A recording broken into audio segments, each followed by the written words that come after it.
Funding for This Is Nashville comes from you, our listeners, and Alliance Bernstein. Since 2019, employees have impacted our community by giving more than 5,000 hours of volunteerism in Middle Tennessee.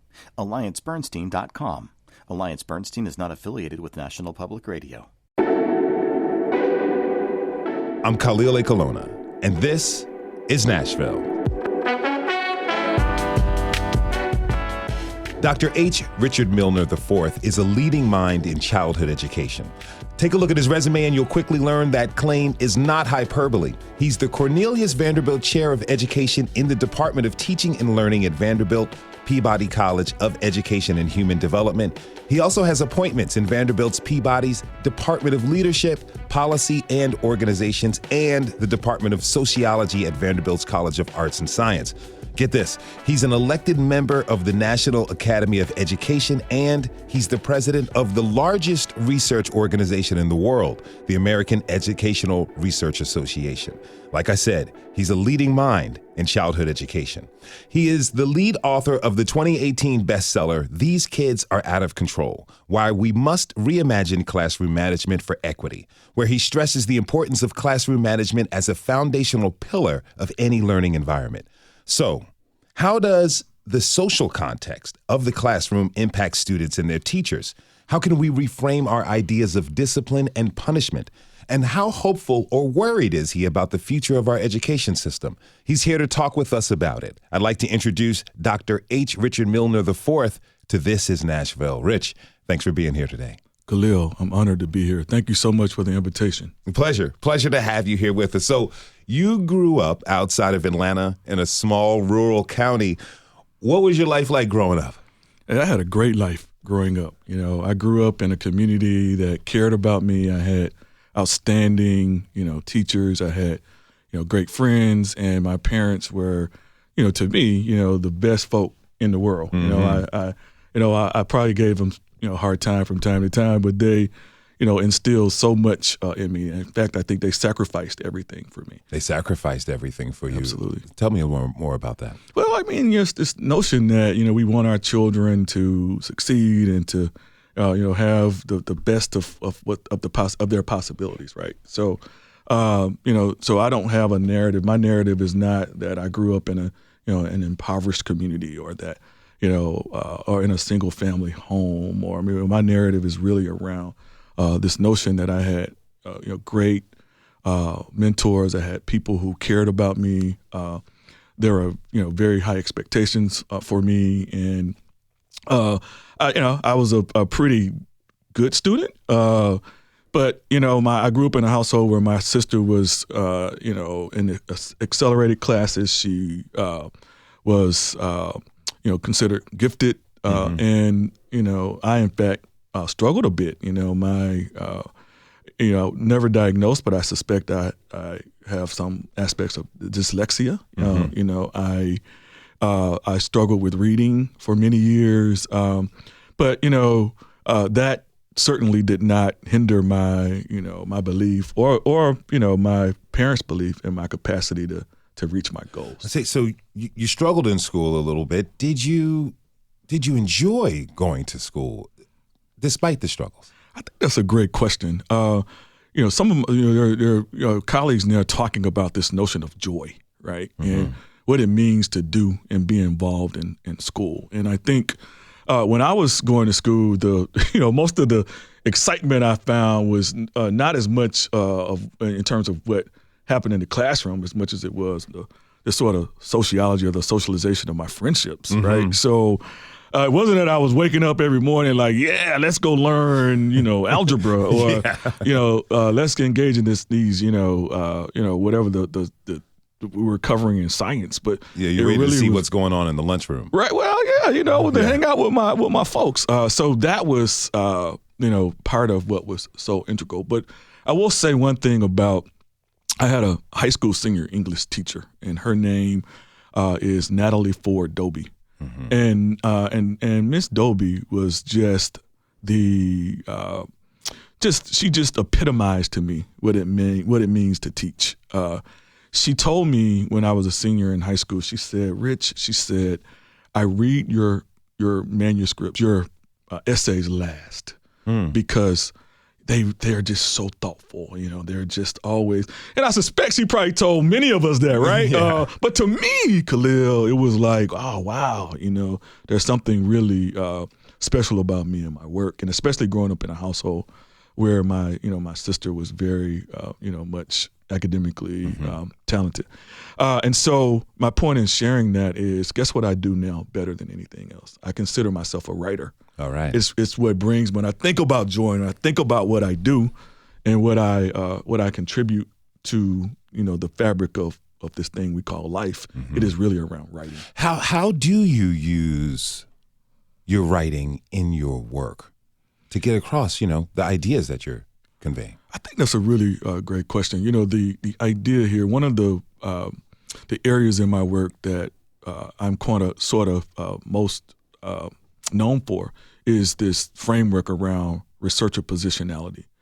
And so researcher positionality really is about sort of demystifying, or really disrupting, I think is the better word to use, this notion that researchers are these objective beings who are not intricately and deeply intimately connected to the work in which we're doing. So the questions we pose, right? The conceptual frameworks we use, the way we engage people are deeply connected to who we are in our work. And so, that story, my experiences have really impacted me and my work. And so I carry, Mrs. Dobie with me everywhere I go. Yeah. It seems like a lot of educators that I know had a teacher that inspired them, that showed them the path, didn't force them to become a teacher, but they really influenced them to take up that path. And Mrs. Dobie did that for you. And after you went to college, you went to an HBCU, which one? South Carolina State University. South Carolina State Bulldogs. University. Okay. And after that, you majored in English and you earned a master's degree in English education, and you taught high school for a little while. Yes. I want to talk about your rookie year as a teacher. Where did you teach? So I taught in right outside of Columbia, South Carolina, and it was a community. I would say 94% of my students were African American. Most of them live below the poverty line, and these were some of the most brilliant, engaging young people I'd ever come in contact with. The challenge was, from a resource perspective, they were expected to achieve, to meet the same expectations as their neighbors, in a neighboring district, or they're down the street with, resources both inside and outside of school that far exceeded where these young people were. And that was really, in a lot of ways, Khalil, my motivation for going back and to earn my doctorate degree, right? Because on my doctoral degree, I really was curious about, these young people who brought so much creativity, who showed up in spite of, difficult circumstances, who were empathetic, who, could use iambic pentameter and draw from text, both written and orally, in ways that any one of us would admire, right? But at the same time, the structures and the systems were not necessarily made or designed for them to succeed. And so I wanted to sort of disrupt this notion that, there were outliers, that the only way for one to succeed, you have one or two people who succeed. We look at, Oprah Winfrey and we say, Oprah succeeded. Yeah. So anyone could, she pulled herself up. But so I really wanted to understand what it takes to enable structures and systems such that every young person could meet their capacity. Did you find it hard to relate to your students? when you were teaching them? Because as a former educator myself, that's something that I dove into. You know, when I first started teaching elementary school, first time, 26 years old, the first week of classes, I hear about three things that really I had no idea existed. Pokemon, Dragon Ball Z, and Harry Potter. So I went out. I didn't get Harry Potter books. I already had too much on my plate, but I went out and bought $150 worth of Pokemon cards. I started, what's this Dragon Ball Z thing, to get into their minds so I'd have something to talk with them about aside from schoolwork and the responsibilities that they had as students and I had as a teacher. And that really opened up their eyes. And that helped us create that relationship. Did you have something similar? Yeah, I think that educators, and I want to just say teachers are working overtime. They are doing exactly what you did, Khalil, right? They're going above and beyond the call of duty to meet the needs of the young people with whom they're working. And, I talk about Mrs. Dobie as a sort of a case in point, right? But I just want to be clear that many teachers. There are so many teachers who are really committed to the students with whom they're working, and to make sure that they are succeeding. And so the relationship piece is essential to what it means to teach. It's not tangential. It's not marginal to the teaching and learning exchange. It is the centerpiece for what is necessary for young people to succeed. And so when we talk about this notion of classroom management, or we talk about this idea of thinking about what it means to ensure every child learns and succeeds, right? It really is around how do we think about developing a curriculum that's engaging? How do we think about instructional practices that are essential for young people to connect with, right? And one of the things my work does, through my research, I've been doing this work since 1998. You probably couldn't tell that if you were looking at me. I know I look, just joking. But I think, this idea that I've studied successful teachers of young people who are often placed on the margins of learning. People who society would suggest are not supposed to succeed. And these educators are creating, and they realize what's necessary for them to meet the needs of and to build, structural systems, environments for them to succeed, right? And so the idea here, and Geneva Gay, one of the great researchers in this area, Geneva Gay makes it clear that what we should be doing, rather than assuming or rather than expecting young people to make all the shifts when they come into the school environment, part of what has to happen is we, as the schooling environment, educators have to make shifts, change mechanisms, right, in order for young people to succeed. So I think that's a really important point as we think about how we advance the work of effective teaching and learning. Let's take a short break and we'll get into that in 1 second. I'm looking forward. When we come back, we'll learn more about Dr. Richard Milner's work and talk about his call to reimagine how schools approach discipline and punishment and the effects of school resource officers on students. You can join the conversation by tweeting us at This Is Nashville. We'll be right back.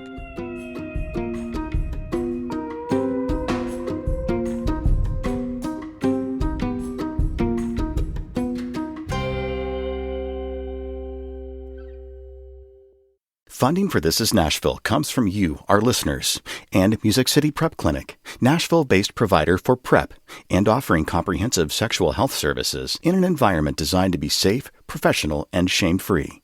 Learn more at musiccityprep.org. I'm Khalil Ecolona, and this is Nashville. I'm here with Dr. Richard Milner, who is a national leader in pedagogy. He is the Cornelius Vanderbilt Chair of Education in the Department of Teaching and Learning at Vanderbilt Peabody College of Education and Human Development, who's written books on classroom management, urban education, poverty in schools, and diversity in education. His work has pushed research forward and led a new approach to education in our country. Dr. Milner, Rich, thank you again for joining us today. Honored to be here. Okay, so let's talk about school resource officers, more commonly referred to as SROs. Last month, we had an episode about SROs. Listeners, you can find that at thisisnashville.org or wherever you get your podcasts. Now, in that episode, we discussed the pros and cons of SROs. We talked with a high school senior, a representative from the National Association of School Resource Officers, a researcher with Education Trust, and an educator and school administrator, and also the Davidson County Juvenile Court judge. That conversation had a mix of perspectives, but I really want to get your thoughts on the use of SROs. Sure. I think SROs are really important in this moment, right? Especially as we think about increases in, violence against young people. I'm reminded of the Covenant school shooting that happened here just a few months ago. And I think But I also want to caution us and to really think about what the research is telling us related to SROs. I think just as educators who need professional development and need to be, equipped with the knowledge, skills, attitudes, dispositions, and so forth, to effectively do their jobs, I think SROs also have to receive training and insights as an integral part of what it means to support the learning and development of young people in schools. And so young people are not, adults in smaller bodies. Mm-hmm. They are developmental scientists have made it clear that, their brains develop differently, that they are, not developed differently, but young people are their brains aren't done baking. Right. Yeah. We are in a the young people are in a process of learning and becoming adults, right? And so SROs, can't approach the environment like they're dealing with adults. I would say that fundamentally. And secondly, I think we have to also understand that, I've been doing this research. I've been doing this work, since 1998, and I have conducted research in urban high poverty environments, but I've also spent a good amount of time in suburban, highly resourced schools. In fact, I consult with one of the wealthiest schools here in the state of Tennessee. Mm-hmm. And what I've found is that in urban high poverty environments, SROs are often seen as those adults in the school who protect teachers from students and who protect students from each other, right? Mm-hmm. And I want you to get this point, right? So SROs are often seen as these folks who are there to keep harmony and safety from people within the community. Mm-hmm. SROs in suburban, highly resourced environments are more often seen as resource officers who protect those in the school environment from those outside of the school. That's a huge shift, right? Yeah. So this notion that in these suburban spaces or in these spaces with resources, right? With large numbers of white students, with students whose families have material resources, right? These students walk around and with a sense of safety, right? And because these SROs are there to protect them from those outside. Mm-hmm. But what I found with SROs and I'm not saying that this is I'm not generalizing here, but I am saying through the research I've done, I've noticed that SROs for in let's say urban high poverty environments, that it takes more of a almost like prison-like, approach where young people are, fearful of the SRO, or they're seen as the authority to maintain control. So in urban environments where they're less resourced, SROs are seen more as thrust into more of an enforcement role. Yes. And in suburban, well-resourced environments, they're more there to be supportive. And it's interesting because we had the high school seniors, a young man, student of color. He talked about having positive experiences with his SROs. And I also got a call from a gentleman later on in the week who listened to the episode, who was talking about his personal experience with SROs being positive, and that being the same case with his wife, who was an elementary school teacher. And, that makes me think about the training that you talked about. Yes.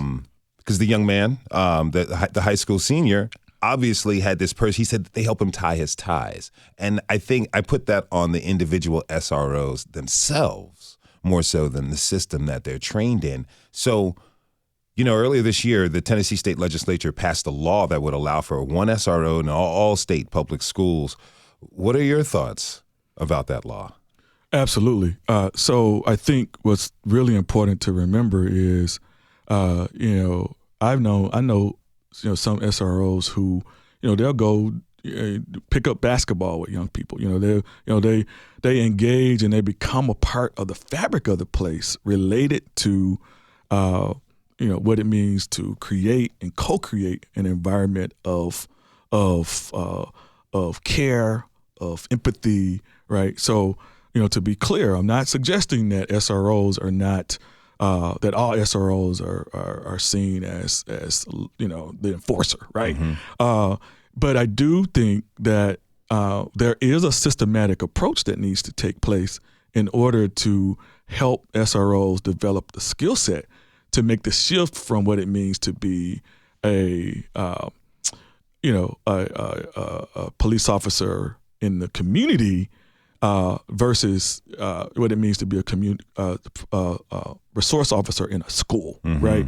And so that shift is the expectation of the school has to be, let's help you understand human development. Let's help you understand that young people need multiple opportunities to succeed, right? The research is clear, right? One of the things the research shows is that in some environments, and I can point you to the research, unnecessary arrests happen, right? Mm-hmm. When you have increased SROs, so these are the kinds of things that I think if we understand human development and we understand that we should be moving towards restorative rather than punitive responses and practices, then we have a better shot of young people getting what they need and not being funneled through what's called a school to prison pipeline. I want to ask about restorative responses in a second, but what does that say about our education system and how it approaches discipline or discipline versus punishment for students? Yeah, I think that's a really great point. I don't want listeners to get to take to take away from what I'm saying, that we should not be cultivating discipline, right? Each of us is disciplined. All of us in this room, right? Mm-hmm. We are disciplined, right? Because for you to wake up in the morning and get moving and to understand that there are things that you must do and things that to build ethical practices and so forth. So discipline is what we should be pushing and cultivating, right? Mm-hmm. But discipline is not the same as punishment, right? Mm-hmm. I think we conflate the two. So in fact, we call these disciplinary practices, or we call them disciplinary, you're getting a disciplinary referral, right? It's not a disciplinary referral, it's a punishment referral.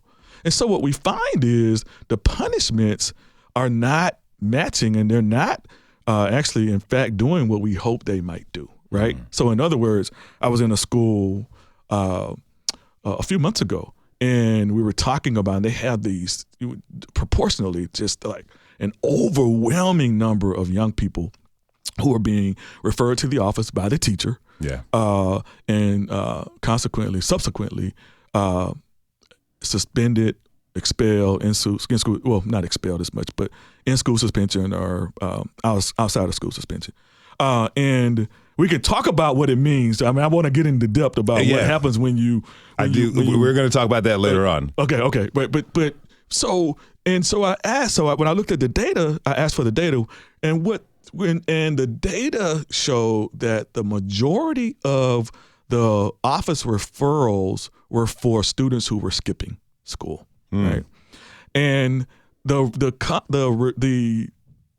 punishment, or what they call the disciplinary reaction to that, was suspension. Yeah. So let's think about that, right? They're being suspended for not being in school when they're already not being in school. That's a reward. That's I mean, they're saying, so in other words, but we continue doing the same practices over and over again. Mm-hmm. These punishment practices are not working. It's not because Rich Milner says it. It's because the data are very clear that the punishment practices are not working. If you're just tuning in, this is Nashville, and I'm your host, Khalil Ekolona. We're talking this hour with Dr. Richard Milner about his work in education and how a new approach can help build deeper understanding between students and teachers. You can tweet us your thoughts at This Is Nashville. So, what are some restorative responses to the propensity for teachers and administrators to suspend students, either out of school suspension or in school suspension? And I can say, from my career as an educator and just observing my peers and colleagues at the time, sometimes teachers, you have your own life. You come in with your own baggage, your own troubles, your own stresses. You try to put that aside to serve the students. And sometimes you just kind of reach your limit. I don't know if teachers sometimes didn't have enough coffee or what have you. They just want to remove that student from the classroom environment so they can move on and teach the kids who aren't disruptive without necessarily fully understanding why the student is being disruptive in the first place. What are restorative responses that teachers can take other than kicking them out of class?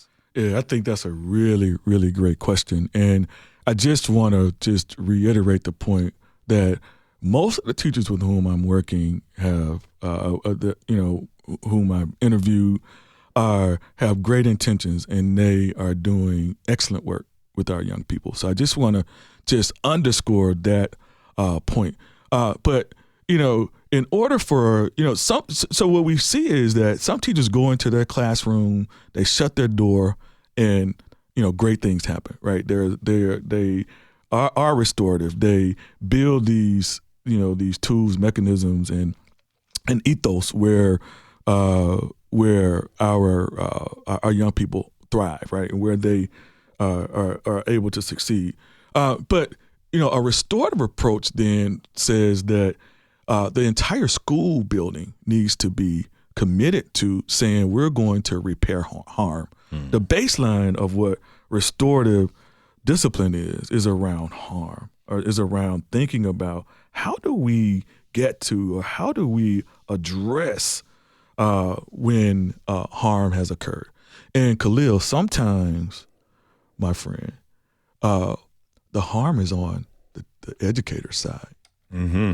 And that it takes a lot to apologize for some, not for you or I, right? But for some teachers, it's difficult to say, I got that wrong, right? Or I did, I woke up on the wrong side of the bed this morning, and I, or something happened, something happened in my own life before I showed up in school, and I may have taken that, and may not have reacted right in the way that I should have. That modeling then helps young people understand that teachers are actually real people, right? And it actually also models what it means to apologize when young people have gotten it wrong as well. So that interchange related to how are we going to, the foundational sort of aspect of what restoration means is how are we going to get along up in here? How do we want to, and it's a co-creation, right? How are we going to, and so some educators will say, well, Rich, I have to teach, right? Yeah. I don't have time for, let me be clear here. You're not going to teach if students are not engaged, if they are, if there's not a level of mutual respect for teachers and for classmates, and right. So this is not, let's spend the first week of school developing rules, and then we're going to get back to teaching the way I learned as the teacher, right? This is a constant every day. This is how we're going to get along. And what you find is when these restorative practices are in place, when you circle up, I know you're going to get into more depth around what the nature of restorative discipline and what my colleague Maisha Wynn says is that we got to put restorative justice back in this. So we're going to talk more about that. But what you find is there's more opportunities for young people to learn, right? So this is tangential to what teaching and learning is. Restorative justice says that this is central to what it means to engage. So young people resist the propensity of adults to control them. Yeah. Nobody wants to be controlled. Like, let's be clear about it. Like, I have twin daughters, right? Okay. And I learned very quickly, right, that, I'm a bigger body than are they. But they resist, and they have resisted the notion that that I should control them. The same thing is true for young people, right? And so it is this negotiation of power, and for them to understand that we're on the same team, and all those pieces. Now you're calling for an end to the term achievement gap when referring to struggles in education. Why do you emphasize that term? Language is important. Language is central, right? And when you focus on achievement, what we find is achievement places all, if not most, of the onus on young people, on students, right? So it's about outcomes. But if we focus on opportunity, what I've pushed is that we should be focusing on opportunity gaps. My colleague Gloria Lasson-Billings says that we should be talking about framing our work around education debt, right? But I think the work really is around opportunity, right? And so when we think about opportunity, it doesn't take students and families and communities off the table, right? But it does say that we are committed to creating environments, context, curriculum, instruction, assessment practices, partnerships in ways that cultivate the kinds of experiences that lead to achievement, right? Well, I taught at the University of Pittsburgh for 5 years, and I helped them develop their Center for Urban Education. And one of the things that if I didn't, I hope we made great, we did great work there. But one of the things we did in that city is we helped that city change the way they talked about achievement. When I left Pittsburgh after 5 years, the entire city, Khalil, was talking about achievement. Had begun talking about opportunity instead of achievement. And just that shift in thinking about opportunity structure, it changed the way people thought about what was actually happening in schools and so forth. Well, let's see if maybe we can potentially change the way people are thinking about it in Nashville and Middle Tennessee after we take this short break. When we come back, we'll ask Dr. Milner about classroom management and how parents can become more involved in their child's education. As always, you can join the conversation by tweeting us at This Is Nashville. We'll be right back.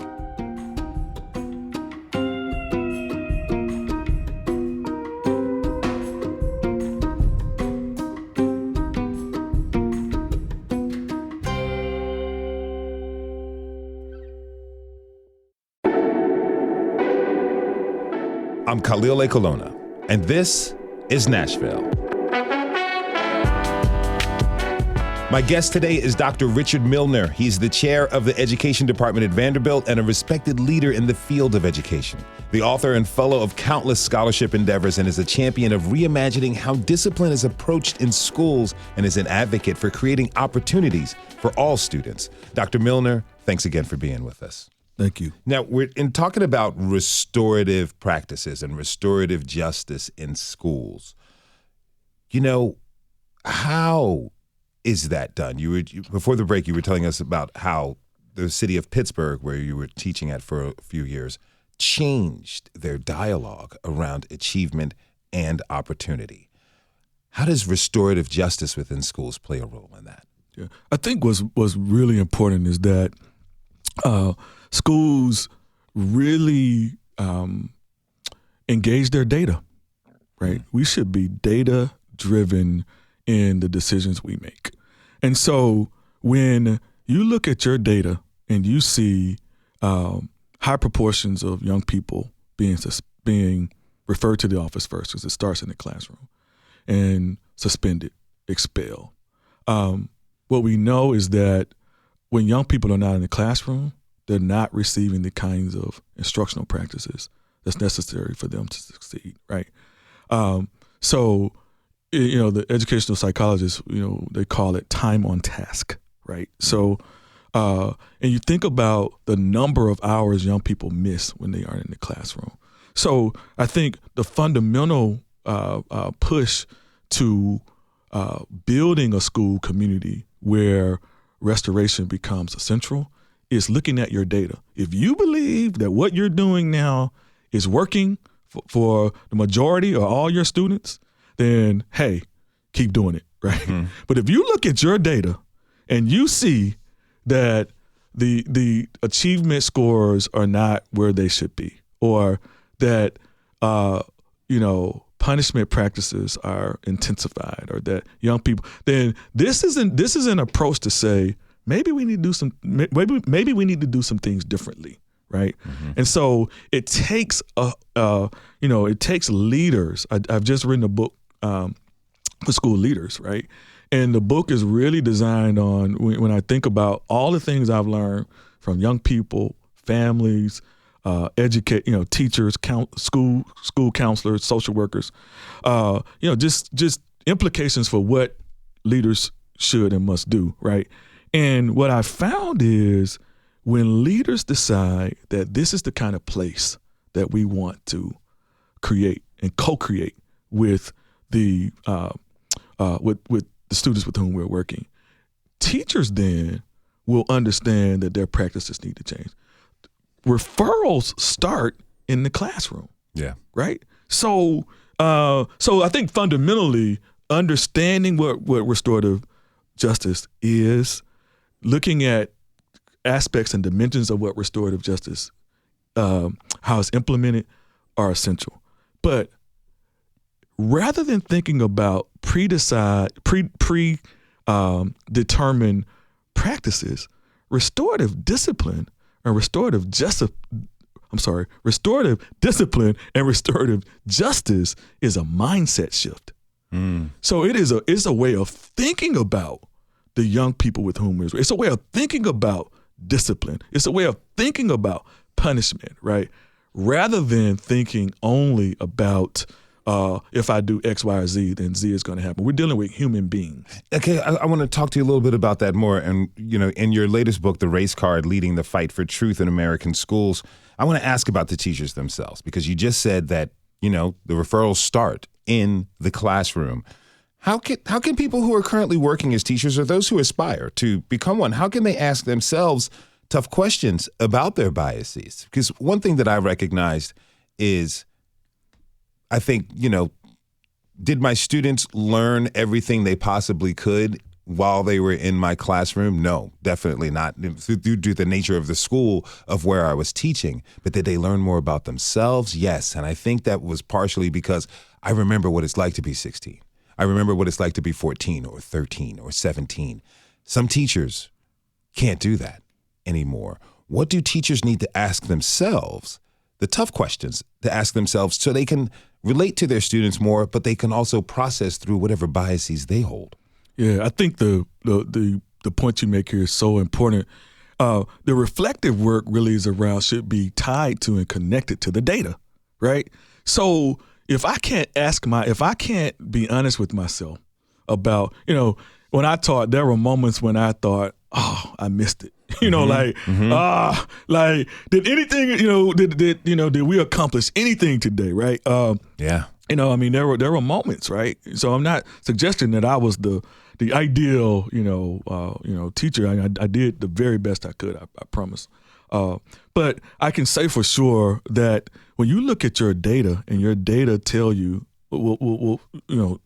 tell you that you are, let's say, disproportionately assigning, or referring boys to the office, right? Or black children to the office, or whatever it happens to be. Those are moments for you to really reflect about why. Those things are, these implicit biases, these implicit moves, right? What the data show, for instance, is that these are national data. The data show that black and brown students typically are referred to the office for what's known as subjective infractions. And white students tend to be referred to the office for what's known as objective infractions. Not because Rich Milner said so. This is what the data show. Explain the difference between subjective infractions and objective. Yes. So black students are often referred to the office for things like he's rude, he's being disrespectful. So those are subjective, right? Black girls, she's too loud, right? White students typically are referred to the office for things like she's late, he's late, they're late. They came into, class started at 9. I looked at my digital clock, it's 9:10, right? Yeah. That's an objective infraction. And so when you look at the data, overwhelmingly, the office referrals are for subjective infractions, right? And so not for violence, not for for infractions where harm might be, physical harm, but because of subjective and objective infractions. If you're just tuning in, this is Nashville, and I'm your host, Khalil Ekulona. We're talking this hour with Dr. Richard Milner about how education can be reimagined to create better connections between students and teachers. You can join the conversation by tweeting us at This Is Nashville. It's interesting. The data shows that, a black student, a young black female, will be kicked out of class for being too loud. A white student will be kicked out of class for showing up late. As a teacher myself, I wouldn't kick either one out of the classroom for that.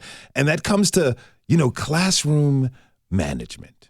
And something that I did, I taught elementary school for a while in Los Angeles. Then I moved to substitute. And that's where I understood the importance of classroom management. I'm teaching kindergarten on Monday in East LA. Then I'm in Beverly Hills the next day in high school. And let me know if this practice or this idea was right. I would always start it off by telling them my name. And I'd say to the kids, as a substitute, I could be your best sub or worst sub you ever had. You make the decision. From kindergarten to high school, it was a negotiation. What did you want? Fortunately, none of them ever called my bluff to see the worst sub.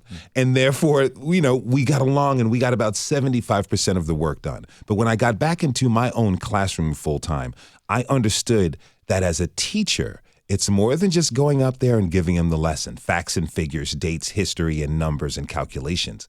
You're performing. You are an improv comedian. You are a therapist. You are an actor. You are a director.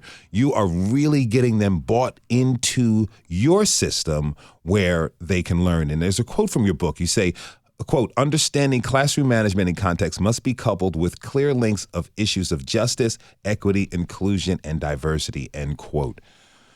Talk to me about classroom management and why it is so important for any teacher to be successful with their students. Yes. So you, like me, I was actually a substitute teacher as well, right? So I taught longer than I did anything else, right? So I started substituting when I was a freshman in college, and as an undergrad, and I subbed for many years in my teacher education program when I was undergrad.